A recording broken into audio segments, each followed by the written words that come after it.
भाव बड़ा या पैसा। मैं 2 उदाहरण के माध्यम से आपको बताना चाहूँगी और आप ही सोचेंगे कि क्या गलत है, क्या सही है, हमें कैसे व्यवहार लोगों के साथ करना चाहिए। मैं एक बार अपनी सहेली के घर गई। वह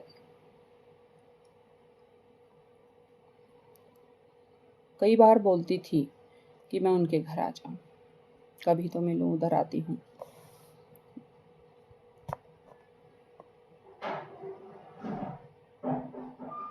मैं किसी के घर खाली हाथ नहीं जाती थी। 2 किलोग्राम सेब खरीदे और अपने पति के साथ उनके घर मिलने चली गई। वह शहर में रहती थी। जब उनके घर पहुँचे, उनकी बेटी रसोई में थी, उनका बेटा पढ़ रहा था। वे दोनों मियाँ बीबी कहीं गोद भराई के प्रोग्राम में जाने की तैयारी कर रहे थे। उनके हस्बैंड भी 2nd क्लास ऑफिसर थे। मैडम ने 2 चाय बनवाई, आधा आधा कप, और चाय के साथ एक पापड़ प्लेट में रखा। हम दोनों के कपों के मध्य मेज पर। हमारे साथ बैठने का समय उनके पास नहीं था। शायद उन्हें जल्दी थी, उनकी मजबूरी भी थी। हमने चाय पीनी तो पड़ी, पर शायद गलत समय पर उनके घर आ गए थे। पापड़ से तो और भी कुछ महसूस हुआ। हमने जल्दी ही उनके भाव देकर चलने का कहा। मैडम ने कहा, रुको जी, मैं 2 सेब के पीस रख लेती हूँ, हमारे घर कोई नहीं खाएगा, आप अपने बच्चों के लिए ले जाना। यह कहकर थैली मेरी तरफ बढ़ा दी। वह मैंने क्या महसूस किया होगा वो आप समझ सकते हैं।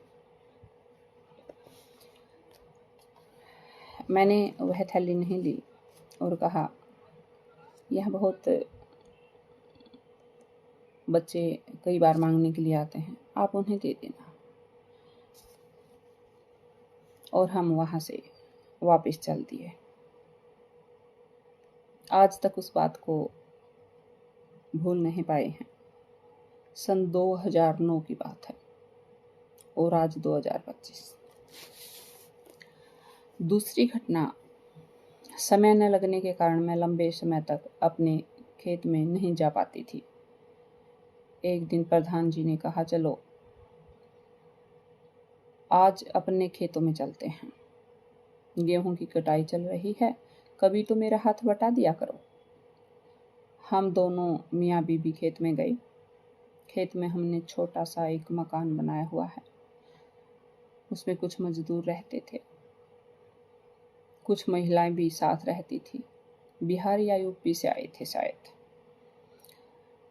मुझे पहले पता नहीं था उनके वहाँ रहने का, वरना कुछ भेंट जरूर लेकर जाती।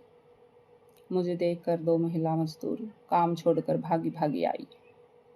उन मैले कुचेले कपड़ों में, फटी हुई धोती में, पाँव में फटे हुए रबड़ के जूते, मांग में मोटा मोटा भरा हुआ सिंदूर, पिंडलियों से लगा हुआ सरसों का तेल, धूप में तपते चेहरे में चमकीली प्यार भरी आंखें यूं भाव टपका रही थी जैसे छाते से मधुमक्खी के छाते से शहद टपकता है।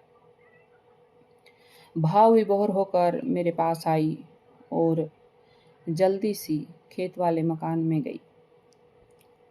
स्वयं तो खड़ी रही और मेरे लिए कट्टे का पल्ली का एक टुकड़ा बिछा दिया जमीन पर और बैठने के लिए कहा, बीबी बैठ जाइए ना।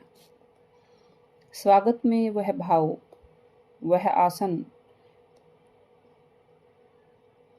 खेत बीच में कट्टे या पल्ली का टुकड़ा मुझे स्वर्ण सिंहासन से कम नहीं लगा। मैंने बड़े प्यार से गले लगा लिया उनको।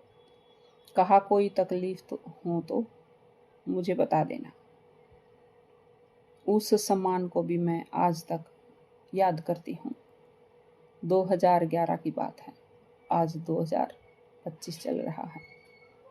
नमस्ते।